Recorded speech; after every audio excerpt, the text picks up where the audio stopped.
오늘도 하나님의 은혜와 사랑이 저와 여러분 모두에게 넘치게 되시기를 예수님의 이름으로 축복합니다.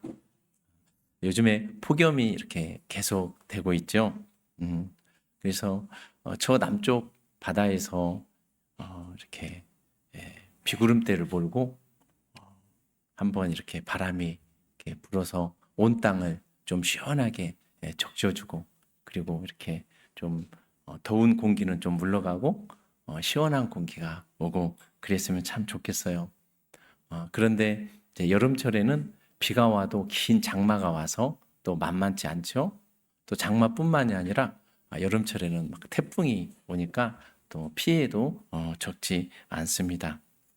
그래서 태풍이 오면 온 나라가 긴장하고 또 조마조마하고 우리가 그랬던 기억들이 많이 있죠. 그런데 이 태풍은 땅과 바다에만 오는 게 아니라 사실 우리 인생에도 이러한 그 태풍이 풍랑이 몰아칠 때가 많이 있죠. 오늘 본문에 보면 사도 바울이 복음 전하러 노마에까지 가는데 그곳에서도 쉽지 않은 풍랑이 몰아치고 있음을 보게 됩니다. 하나님 나라의 복음 역사에서 복음의 확장성의 기준으로 봤을 때 최고의 영향력을 끼친 사람, 그러면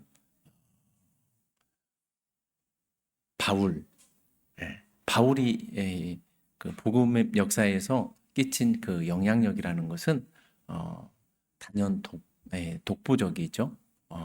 그래서 그런데 이 바울이 왜냐하면 1차, 2차, 3차 전도 여행을 아시아와 유럽으로 이렇게 다니면서 전도 여행하면서 복음을 전하거든요. 바울이 복음을 전하기 이전에 복음은 예루살렘 유대에만 이렇게 있었어요. 그런데 이 복음을 가지고 뚫고 아시아 유럽으로 간 사람은 바울이었거든요. 그래서 바울이 그러한 그 세계의 그런 그 폭넓은 복음의 확장성을 이렇게 이루어낸 그러한 사람이었어요. 바울은 1차, 2차, 3차 전도 여행을 마치고 꿈을 가지게 됩니다. 비전을. 그것은 뭐냐면 내가 후에 로마도 보아야 하리라. 로마는 당시 세계의 심장부거든요. 세계의 수도. 그러면서 이 바울의 소망은 로마에 가서 복음 전하는 것뿐만이 아니라 로마의 가장 핵심이 누구겠어요? 황제거든요. 내가 황제에게 당당하게 내가 복음을 전하리라. 그리고 이 바울이 그런 꿈을 이렇게 품었는데, 근데 여러분, 황제가 바울을 만나 줄까요? 어떻게 황제를 만나요? 세계의 왕이었던 로마 황제를 만날 수가 없죠. 근데 로마 황제를 돈 하나도 안 들이고 안전하게 만날 수 있는 길이 딱 하나 있어요. 그게 뭐냐면 바울이 로마 시민권자였거든요. 로마 시민권자는 이렇게 그 고소 고발 사건이 있을 때 나는 가이사에게 재판을 받겠습니다. 그렇게 하면 로마 시민권자의 그 자격 때문에 황제에게 갈 수 있었어요. 그래서 죄인이 되면 황제에게 갈 수 있어요. 근데 그것을 바울이 일부러 죄인이 된 게 아니라 그렇게 될 수 있도록 하나님께서 환경 가운데, 상황 가운데 일하여 가세요. 그래서 진짜 바울이 죄인이 되어서 황제에게 재판받으러 가는데 돈이 들었다 안 들었다? 하나도 안 들었어요. 그리고 바울의 옆에는 로마 백부장이 100명의 군대를 가지고 친히 지키고 있어요. 그래서 무료로 배 타고 로마까지 3,000km거든요. 약 3,000km를 배 타고 로마에서 내려서는 좀 걸어갔겠죠. 그런 험난한 여정을 바울이 가게 되는 것이죠. 그래서 이렇게 가이사랴에서 거쳐서 이렇게 가다가 그 로마 그 이탈리아 그 반도 그 이베리아 반도 그 아래에 크레타라는 그 섬이 있거든요. 그 섬 그쪽에서 바울이 이제 위로 배 타고 좀 더 올라가면 로마가 이탈리아로 들어가게 되는데 그 크레타 섬 그쪽에서 유라글로라는 거대한 태풍을 만나게 됩니다. 이 태풍이 이 배를 몰아치는데 이 배 안에는 바울과 또 백부장의 군사들과 또 상인들과 해가지고 276명이 탔었거든요. 그러니까 고대 시대 때 2000년 전에 276명 탔으면 어마어마한 배였습니다. 그렇지만 이렇게 큰 배도 태풍 앞에는 장사가 없는 것이죠.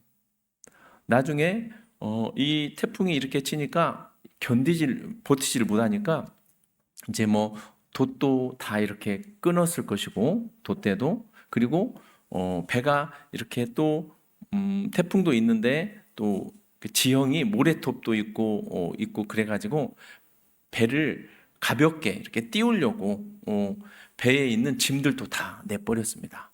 그리고 이 배를 항해하는 그 도구들 있잖아요. 그런 것들도 심지어는 무거운 것들 다 버리고 심지어는 그래도 위험해 보이니까 식량마저도 버리는 그러한 상황. 그러면서 14일 동안 바다가 태풍 속에서 밤낮 없이 태풍이 몰아쳐서 더 이상 어쩔 수 없는, 그래서 태양도 달도 보이지 않는 그러한 속에서 태풍과 그 물보라만 가득한 그 세계 속에서 14일 동안 그들이 있었다는 거예요. 이런 상황 속에서 정말 그 태풍 치는 그 바다 속에서 배를 타보면 가슴이 철렁철렁하죠? 저도 과거에 제주도 한번 갔다가 비행기가 안 떠요. 배도 안 떠요. 근데 마지막에 태풍이 너무 심해서 근데 마지막에 거대한 배는 뜨더라고요. 그래서 그 배 타고 간신히 빠져나온 적이 있어요. 근데 그래도 바다를 보니까 무섭더라고요. 근데 이 바울 당시 이 당시 이 유라굴라 이 광풍 당시는 그것을 훨씬 뛰어넘는 그러한 상태였던 것이죠. 그래서 이런 모습 속에서 살 소망도 잃어버렸던 바울과 그 사람들의 모습. 성도 여러분, 우리가 인생을 살 때도 이러한 인생의 풍랑을 만날 때가 있죠. 그래서 인생의 급작스러운 풍랑, 이 풍랑은 갑자기 몰아닥치거든요. 그래서 어떤 분들은 건강으로 인한 인생의 풍랑, 그래서 내 몸도 이렇게 운신할 수 없는 상태가 돼버리면 참 모든 것이 진짜 어렵고 막막해져 가죠. 또 어떤 경우에는 또 재정적인 풍랑을 맞이할 때도 있습니다. 그러면 삶이 진짜 끝이 이렇게 보이지 않죠. 어떻게 해야 될지 이렇게 모르는 것이죠. 어떤 사람은 또 사람을 통한 풍랑, 그렇게 믿고 신뢰했던 사람에게서 예기치 못했던 그런 풍랑을 맞이하게 되면 우리의 참 이 존재 자체도 감당하기 어려운 그러한 상태가 되죠. 또 어떤 경우에는 인생의 실패와 낙심으로 인한 풍랑, 그랬을 때 우리가 방황하게 되죠. 내가 지금까지 살아온 게 맞나? 더 이상 어떻게 해야 되지? 이런 풍랑을 맞이할 때도 있고 그래요. 그런데 이러할 때에 우리는 어떻게 해야 될까? 인생 이런 풍랑 앞에 어떻게 해야 될까? 바울은 그 당시 배에 타고 있던 사람들의 사실은 죄인으로 갔지만 지도자가 되었어요. 사람들이 처음에는 배와 선주와 백부장의 말을 더 이렇게 신뢰했거든요. 근데 시간이 가면 갈수록 어려움이 있으면 있을수록 사람들이 바울의 말을 더 들어요. 그랬던 이 바울이 이런 인생의 풍랑 속에서 그들에게 인생의 풍랑을 헤쳐갈 때 제일 먼저 이것을 해야 된다 말합니다. 그게 뭐였냐? 놀랍게 그것은 음식을 먹으라는 것이었어요. 우리 말씀 읽어봐요. 33절에서 34절. 시작. 날이 새어가매 바울이 여러 사람에게 음식 먹기를 권하여 이르되 너희가 기다리고 기다리며 먹지 못하고 줄인 지가 오늘까지 열나흘인즉 음식 먹기를 권하노니 이것이 너희의 구원을 위한 것이요 너희 중 머리카락 하나도 잃을 자가 없으리라 하고. 아멘. 바울이 생각하는 거예요.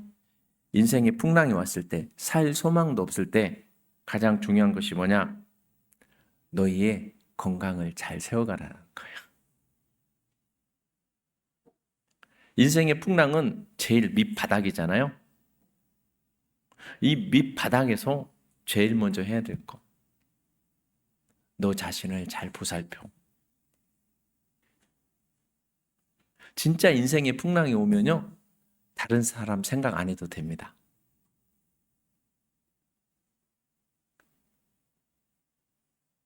그 누구도 나를 잘 보살펴줘야 됩니다.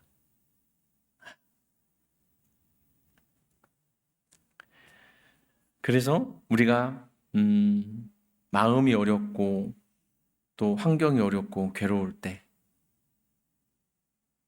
나 자신에게 잘 대해주세요. 그럴수록 나 자신에게 좋은 것을 먹이고, 먹을 때도 김치도 반찬 통째로 놓고 먹지 말고 예쁘게 접시에다 딱 놓고, 집에서 제일 좋은 접시 있죠? 꽃접시. 그게 나를 잘 대접하는 거예요.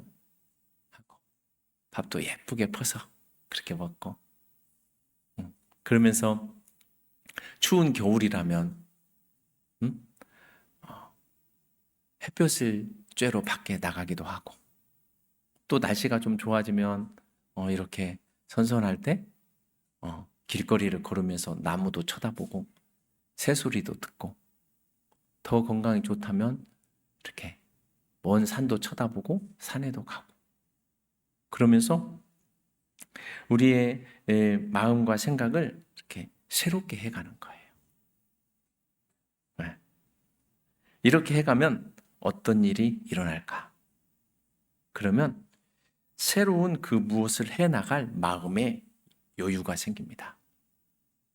그래서 그것을 실질적으로 이루어갈 수 있는 거예요.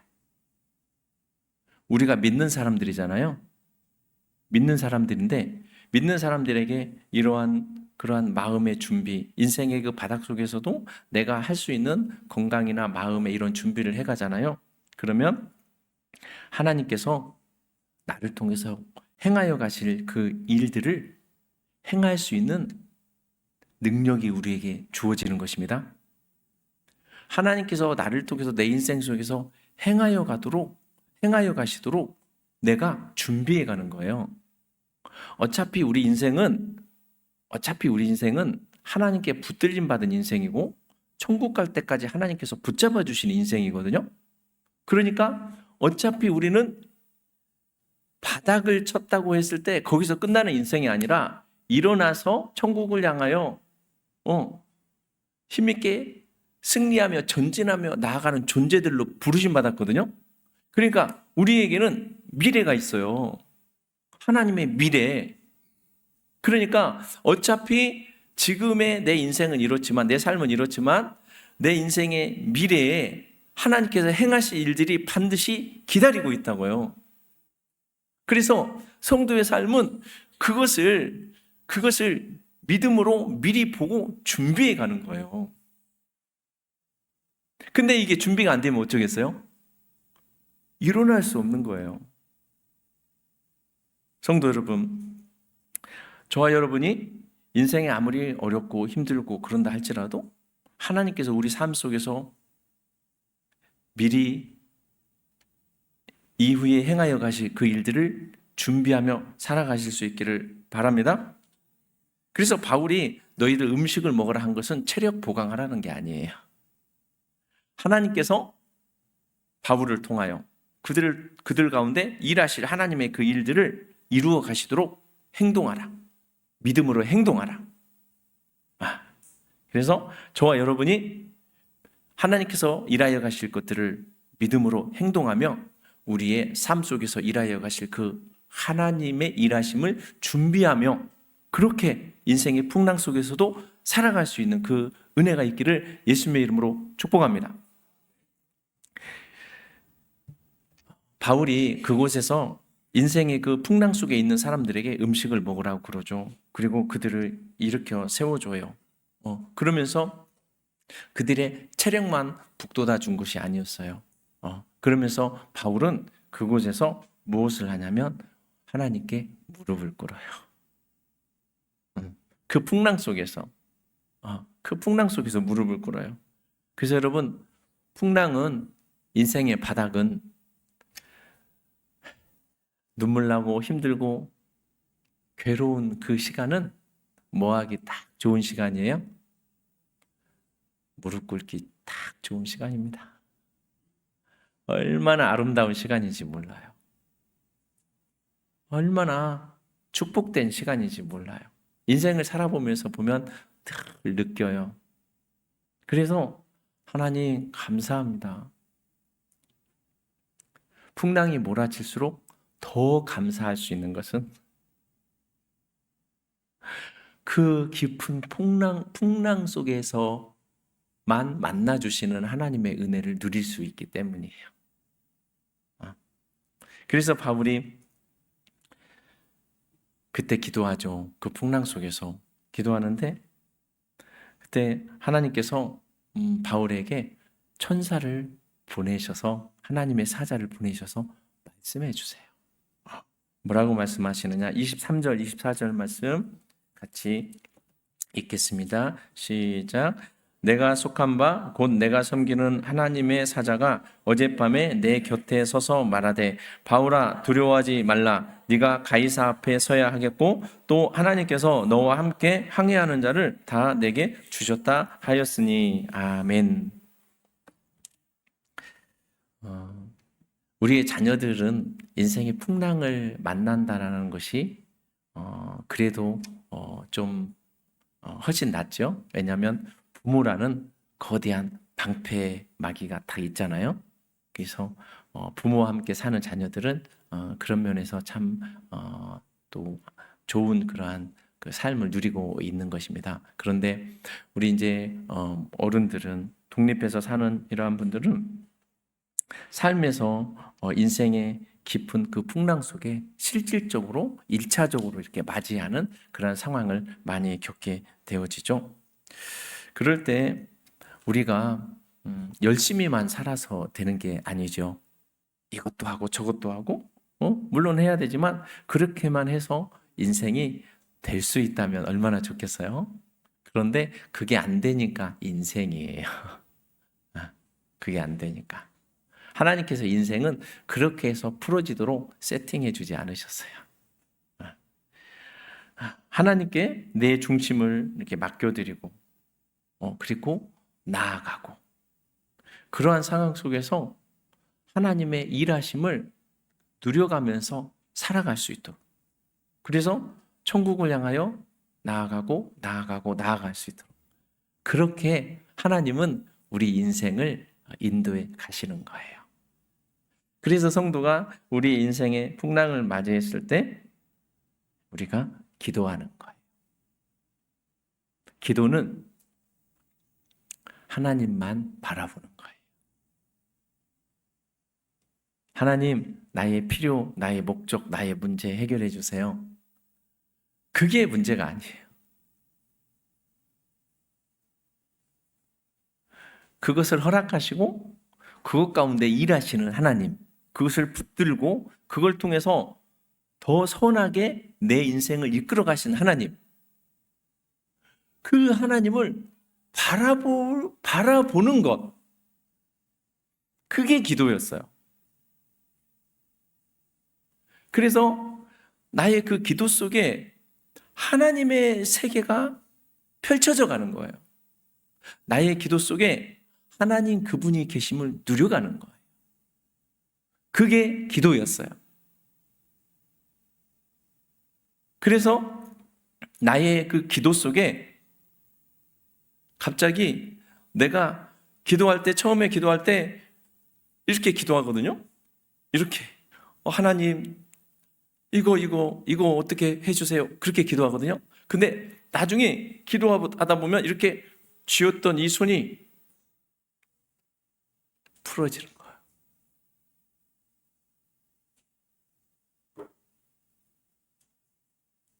하나님, 나는 하나님을 신뢰합니다. 하나님, 나는 하나님만 바라봅니다. 하나님, 나는 하나님만 사랑합니다. 나는 예수님만을 사랑합니다. 이게 뭐예요?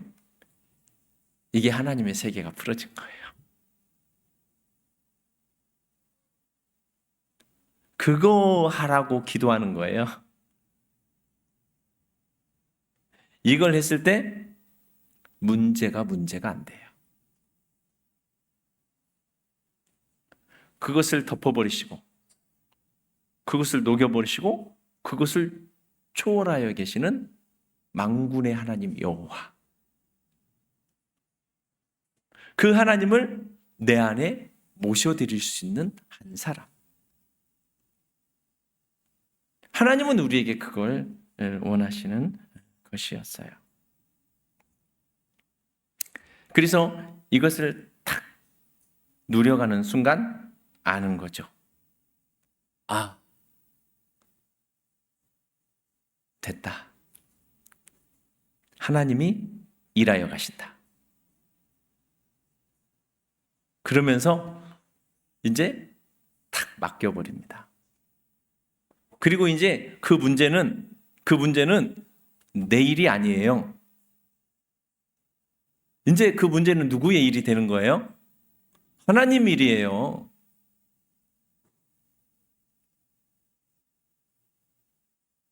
하나님이 알아서 하실 일이에요.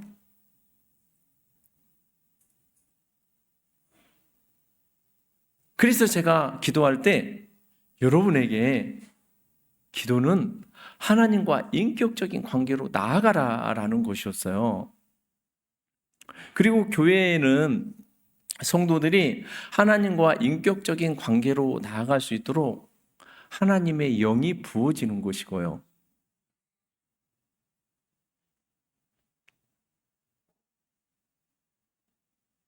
그래서 내 노력으로 하는 게 아니라 하나님의 계심, 하나님의 내 안에 내 삶의 계심으로 살아가는 법을 들려주는 거예요.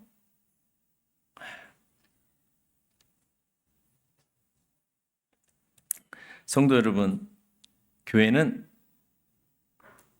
인생 되는 법을 알려주는 하나님의 공동체입니다. 교회는 되는 삶. 아, 내 인생 되는구나.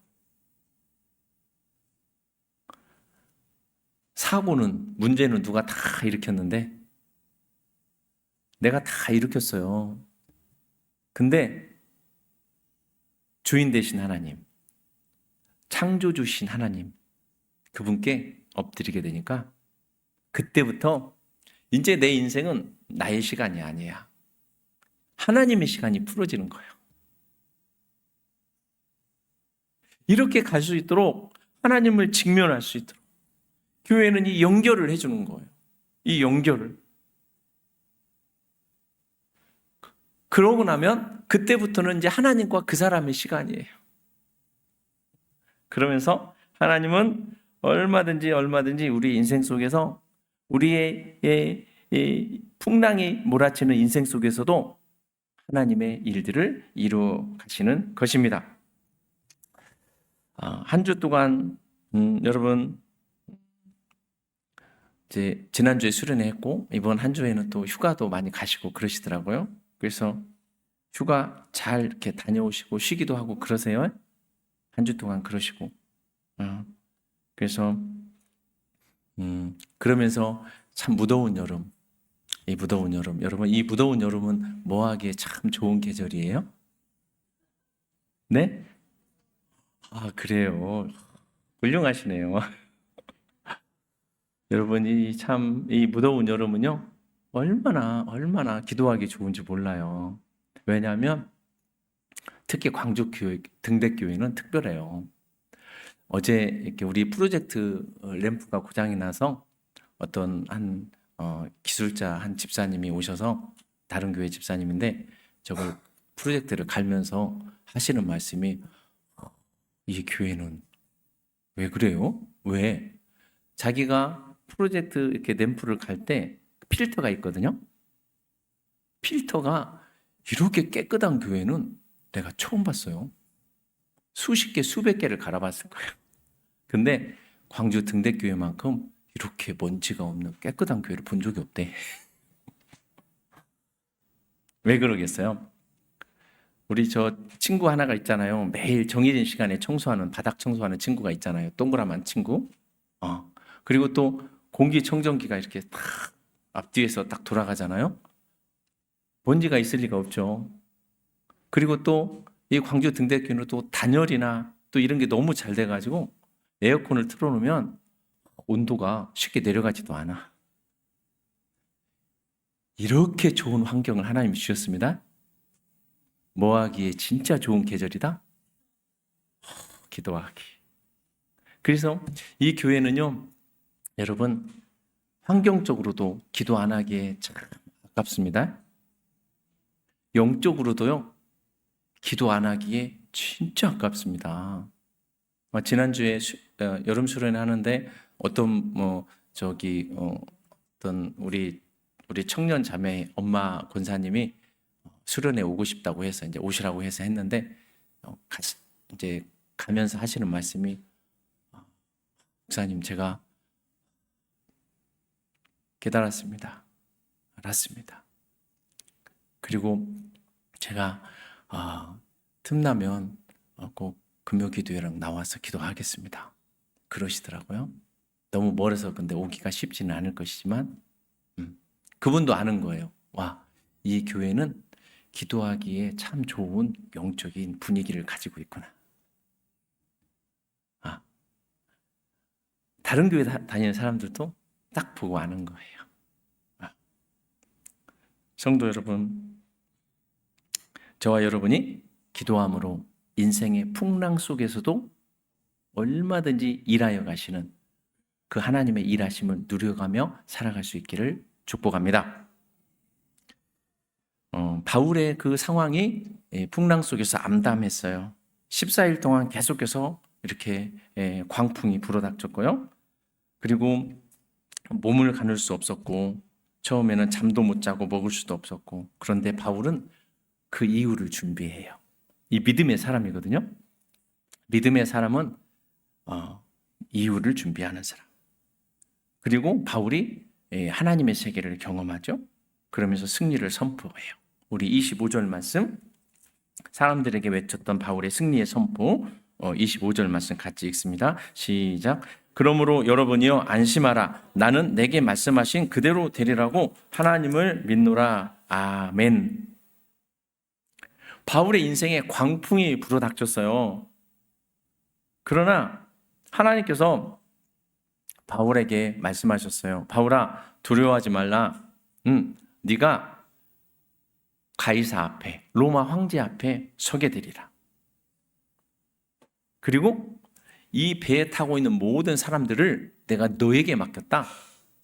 그러니까 이 사람들은 너 때문에 한 사람도 죽는 사람 다치는 사람 없다. 안심하라. 하나님께서 그러신 거죠. 그러자 바울이 사람들에게 외치는 거예요. 그러므로 여러분이요 안심하라. 나는 내게 말씀하신 그대로 되리라고 하나님을 믿노라.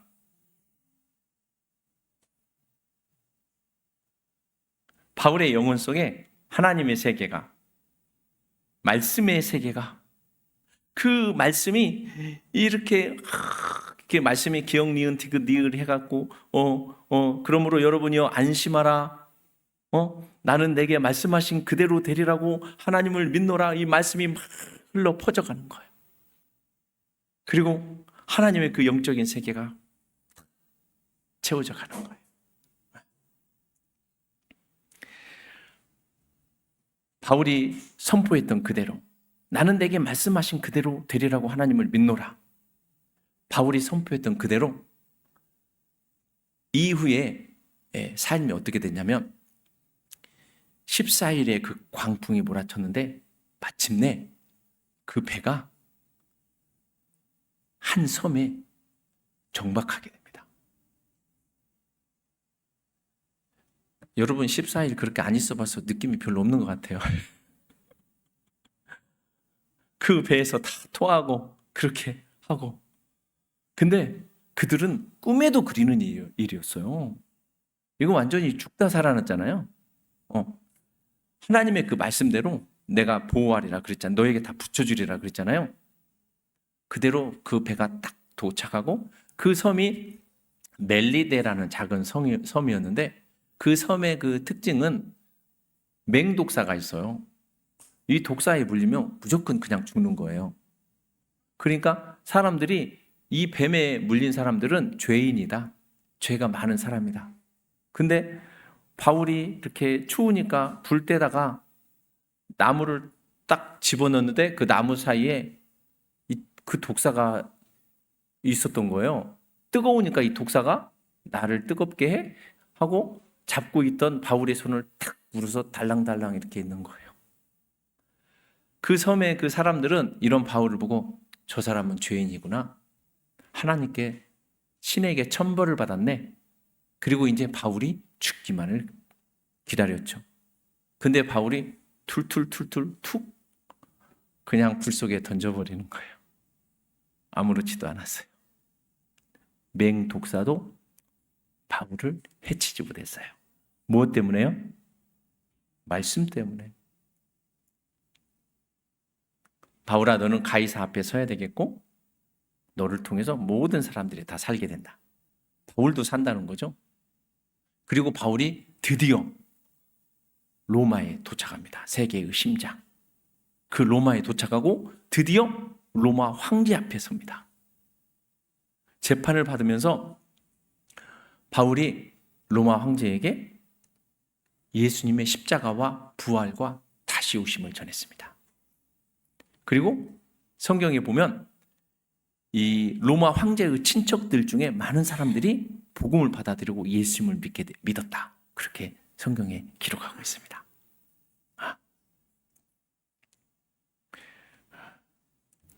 바울이 이렇게 말도 안 되는 한 사람이 로마 황제를 만날 수 있는 세계의 왕인 어떻게 그리고 그가 그에게 복음을 전하고 부활과 예수님의 재림을 전하고 그리고 주변에 있는 사람들에게도 복음을 전하고 황실에 있는 어떻게 그러한 일들을 이룰 수 있었을까?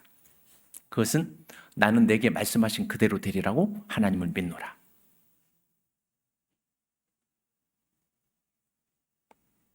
그 믿음이 내 안에 담겨져서 살아가는 거예요.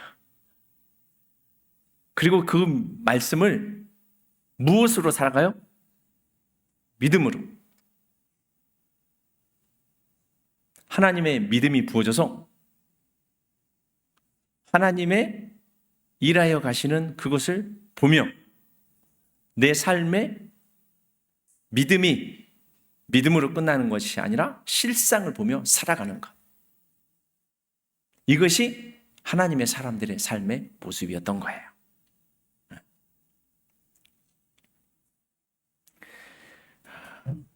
하나님께서 저에게 2년 전에 주신 말씀이 있었죠. 나의 교회들을 사랑으로 맬 수 있겠니?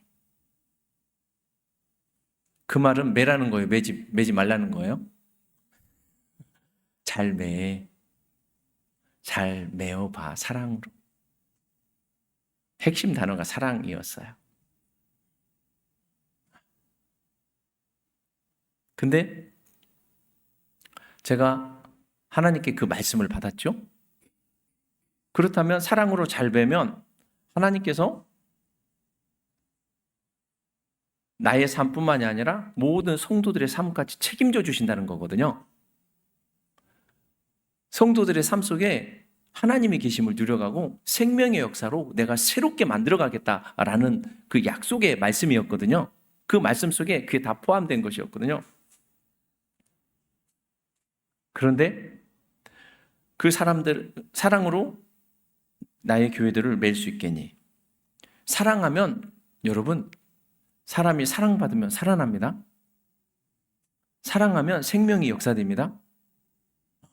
그런 것처럼 보니까 제가 에덴교회에 있을 때도 하나님의 그 은혜를 누리며 살았는데 여기에 와서도 조금의 어떤 부족함이나 결핍함이 없이 그대로 가고 있는 것을 봐요.